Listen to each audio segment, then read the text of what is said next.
Hello everyone, welcome back to my YouTube channel. आज हम करेंगे क्लास 11th की अकाउंटेंसी का chapter books of original entry cash book का नया topic double column cash book. इससे पहले मैं आपको सिंगल कॉलम कैश बुक के बारे में समझा चुका हूँ।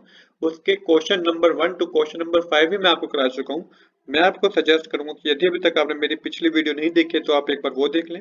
लिंक आपको इस वीडियो के डिस्क्रिप्शन में प्रोवाइड होंगे, नहीं तो आप मेरी चैनल के प्लेलिस्ट में जाएंगे तो वहाँ पे भी आपको प्रॉपर ऑर्डर में वीडियो अवेलेबल होगी। आज हम करेंगे डबल कॉलम कैश बुक। चलिए शुरू करते हैं अपने आज के टॉपिक को। डबल कॉलम कैश बुक का टॉपिक आपके एग्जामिनेशन पॉइंट ऑफ व्यू से भी बहुत ज्यादा इंपॉर्टेंट है, तो मैं आपको सजेस्ट करूंगा कि आप इस टॉपिक को बहुत ध्यान से समझें। कुछ बातें ध्यान में रखनी है, वो बातें बस समझ जाइए। डबल कॉलम कैश बुक भी आपको एक सिंपल सा टॉपिक लगेगा, कुछ ज्यादा हार्ड नहीं लगेगा। सबसे पहले देखिए कि टाइप ऑफ कैश बुक, कितने तरह की टाइप कैश बुक के बारे में हमने पढ़ना होता है। सिंगल कॉलम कैश बुक और double column cash book. Single column cash book के बारे में तो मैं आपको ऑलरेडी बता चुका हूँ। आज डबल कॉलम कैश बुक की बात करेंगे। तो डबल कॉलम कैश बुक है क्या? तो double column cash book having cash and bank balance. Single column cash book में खाली कैश का कॉलम होता है। डबल कॉलम कैश बुक में कैश का कॉलम भी होगा और बैंक का कॉलम भी होगा। आगे पढ़ते हैं। Although the number of bank transactions is quite large, it is difficult to carry any business without having deal in cash।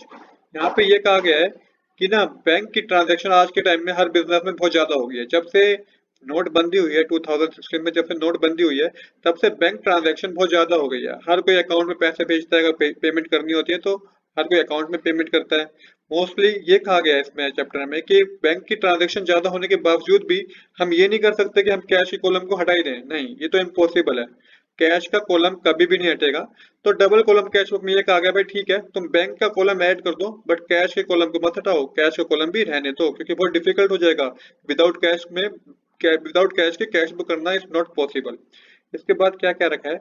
Therefore, it is appropriate as well as convenient that in addition to bank account column, a cash book should have cash column on each side to record the cash transaction। वही बात है कि ठीक है, addition यही करा गया।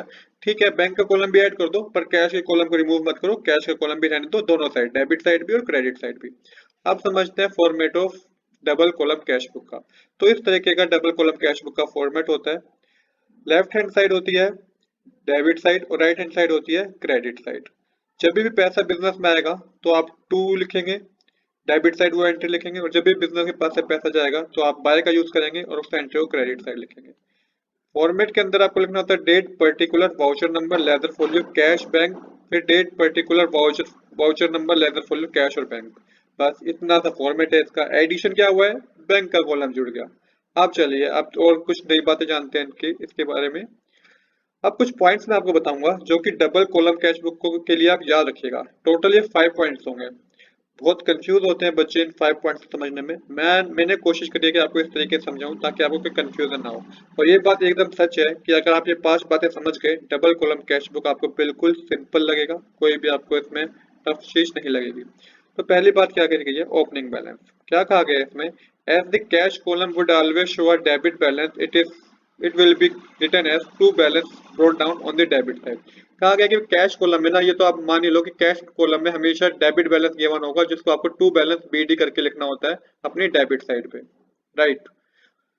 But क्या हुआ कि बैंक कॉलम में ऐसा नहीं है। बैंक कॉलम में आपको डेबिट बैलेंस भी गिवन हो सकता है, क्रेडिट बैलेंस भी गिवन हो सकता है। डेबिट बैलेंस भी ओपनिंग बैलेंस जो है आपका डेबिट में भी हो सकता है और क्रेडिट में भी हो सकता है। अब कहा गया है, अगर if the debit balance of a bank is given in the quotient, it will be written as to balance BD on the debit side of bank column। अगर आपको डेबिट बैलेंस दिया गया ना, बैंक का आपको डेबिट बैलेंस दिया गया है, तो सेम आप क्या करेंगे? टू बैलेंस बीडी लिखेंगे डेबिट साइड और उसे बैंक के कॉलम में डाल देंगे। अमाउंट को किस में डाल देंगे? बैंक के कॉलम में डालेंगे। अगर क्रेडिट बैलेंस गिवन है, अगर आपको क्वेश्चन में credit balance of bank given है, तो आप उसको कैसे लिखेंगे? Then it will be written as by balance BD on credit side of bank column. तो आप लिखेंगे बाय बैलेंस बीडी करके क्रेडिट साइड लिखेंगे, वो भी बैंक के कॉलम में। इसको और द्वारा डिटेल में समझाता हूँ। कैश कॉलम तो आपको पता ही है, कैश कॉलम में हमेशा में डेबिट बैलेंस दिया होगा, तो सिंपल यहाँ पे लिख देंगे आप टू बैलेंस ब्रोट डाउन, और कैश के कॉलम में जो अमाउंट दे रखा होगा वो लिख देंगे। बट बैंक के कॉलम में दोनों चीज आ जाती है, डेबिट बैलेंस भी दिया हो सकता है, क्रेडिट बैलेंस भी दिया हो सकता है। अगर डेबिट बैलेंस दिया है तो सेम आप लिखेंगे टू बैलेंस बीडी और अमाउंट को बैंक के कॉलम में दिखा देंगे डेबिट साइड। बट यदि आपको क्रेडिट बैलेंस दिया है तो आपको बाय बैलेंस करके बीडी करके लिखना होगा और अमाउंट को बैंक बैलेंस में दिखाना होगा। इतनी सी बात समझने की है। चलिए अब समझते हैं अपने नेक्स्ट पॉइंट को, जो कि Contra entry. Very very very important point, Contra entry. बच्चों को ये समझने में बहुत प्रॉब्लम होती है कि कॉन्ट्रा एंट्री कौन सी एंट्री, कॉन्ट्रा एंट्री होती है। कॉन्ट्रा एंट्री मतलब जो एंट्री दोनों साइड आ रही है, डेबिट साइड भी आती है, क्रेडिट साइड भी आती है, उसे हम बोलते हैं कॉन्ट्रा एंट्री। एक बार पढ़ लेते हैं। When cash is deposited into bank or when cash is withdrawn from the bank for the use in the office, each such transaction affect both cash as well as bank column, and therefore the transaction is recorded in the both side of the cash book। कहा गया है या तो business में पैसा, या तो cash deposit कराया हो बैंक में, कैश डिपॉजिट कराया हो बैंक में, या कैश विड्रॉ किया हो बैंक से, इन दोनों ही केस में कैश और बैंक के कॉलम में अमाउंट जाएगा, और इसी ट्रांजैक्शन क्या बोलते हैं, इसी ट्रांजैक्शन को बोलते हैं कॉन्ट्रा एंट्री। साफ साफ लिखा हुआ है, सच transaction effect both cash and bank column and therefore the transaction is recorded in both side of the cash book. तभी ये दोनों साइड लिखी होती है, डेबिट साइड भी लिखना होता है और हमें क्रेडिट साइड भी लिखना होता है। ऐसी एंट्री जो दोनों साइड है, डेबिट साइड भी है क्रेडिट साइड भी है, उसे आप बोलेंगे कॉन्ट्रा एंट्री। इसको समझते हैं, थोड़ा और डीपली समझते हैं। पहला केस है कैश डिपॉजिट इनटू बैंक। तो अब क्या हुआ, बिजनेस के पास कैश था, उसने बैंक में जाके डिपॉजिट कर दिया। मैं आपको इसमें बताऊंगा कि किस तरीके से हम इसे कैश बुक में दिखाएंगे, बहुत ध्यान से समझिएगा ताकि आपको कोई प्रॉब्लम ना हो। When cash is deposited into bank, it will increase the bank balance and reduce the cash balance। सीधी बात है, अगर हमने कैश को, हमारे पास जो कैश मतलब बचा था उसमें को हमने बैंक में जमा करा दिया तो हमारा कैश कम हो गया, बैंक का बैलेंस बन गया। तो इस केस में क्या होगा, क्या cash column as well as bank column दोनों इफेक्ट होंगे। चलिए इसको एक एग्जांपल से समझते हैं। If we deposit ₹2000 into bank, it will recorded in the cash book below. तो अगर हमने 2000 रुपए बैंक में जमा कराए हैं तो इसको हम किस तरीके से कैश बुक में दिखाएंगे, आइए ये जानते हैं। सबसे पहले आप एंट्री कर लीजिए। एंट्री क्या होगी, बैंक का बैलेंस बढ़ गया, कैश हमारे पास कम हो गया, तो एंट्री होगी bank account debit to cash account. इस तरीके का फॉर्मेट बनाएंगे।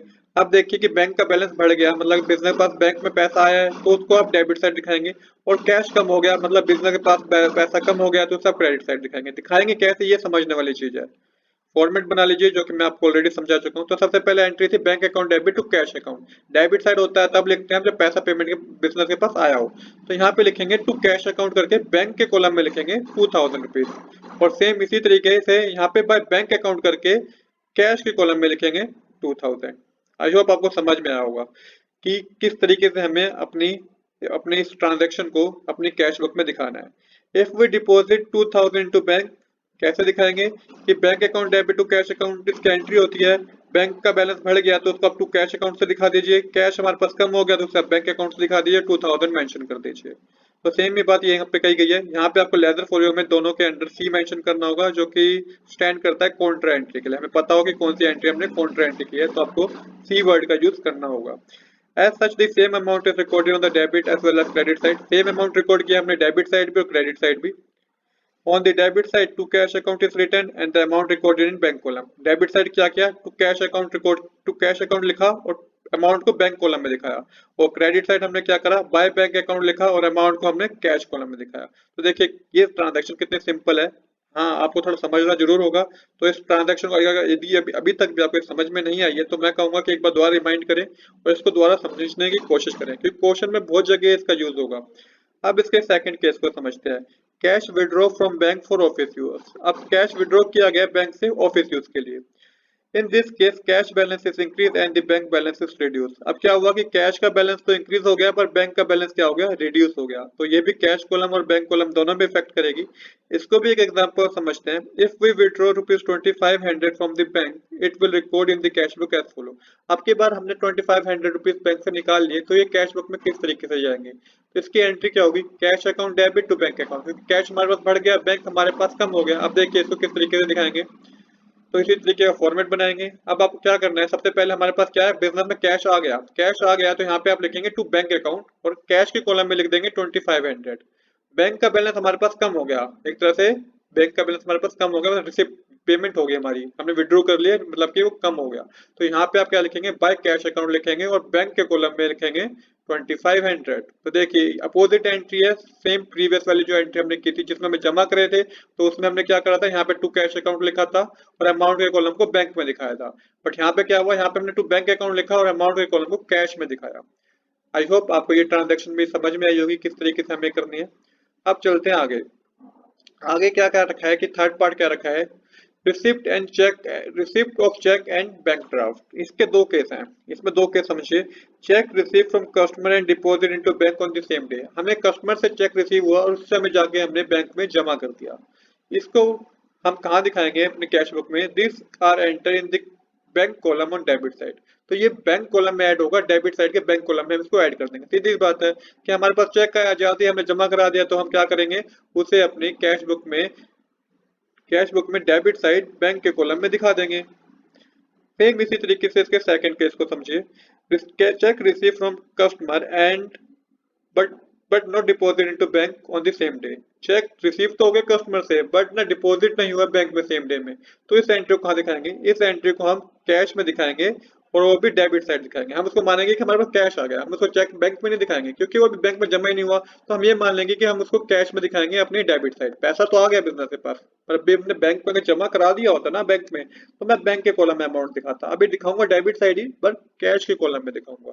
आई होप आपके दोनों पॉइंट क्लियर होंगे।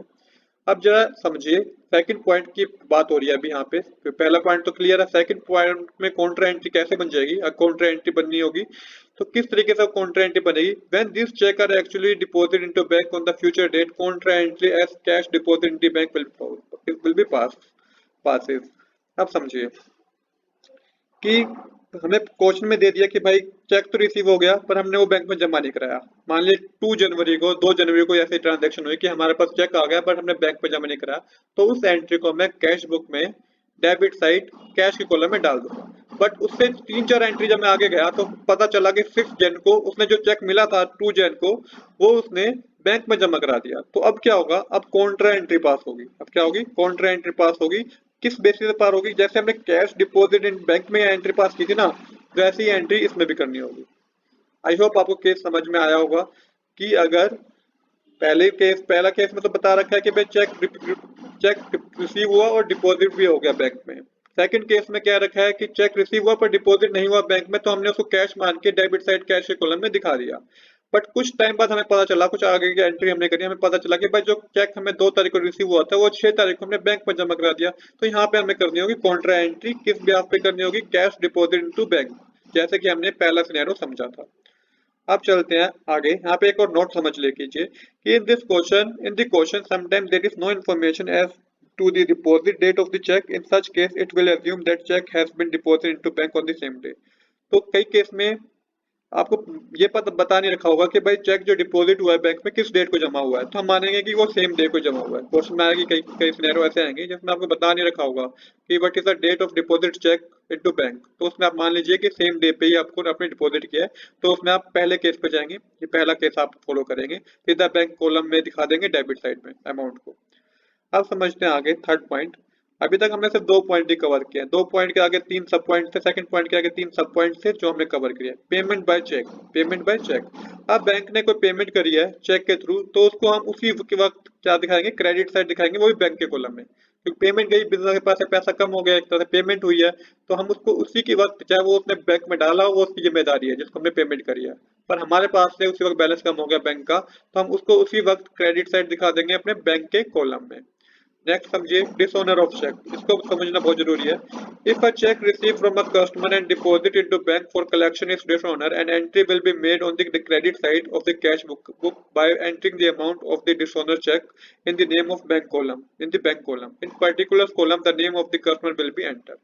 अगर अब हमें ना किसी ने चेक दिया कि भाई चेक आपको चेक दे दिया, पेमेंट करनी थी, हमें चेक मिल गया और हमने बैंक में भी जमा करा दिया, बट हमें कुछ टाइम बाद पता चला कि डिसऑनर कर दिया बैंक ने चेक। रीजन कुछ भी हो सकता है, क्या उसके सिग्नेचर गलत थे या फिर उसके अकाउंट में बैलेंस ही नहीं था, रीजन कुछ भी हो सकता है। तो इसको हम कैसे करेंगे? इसको एक एग्जाम्पल समझिए।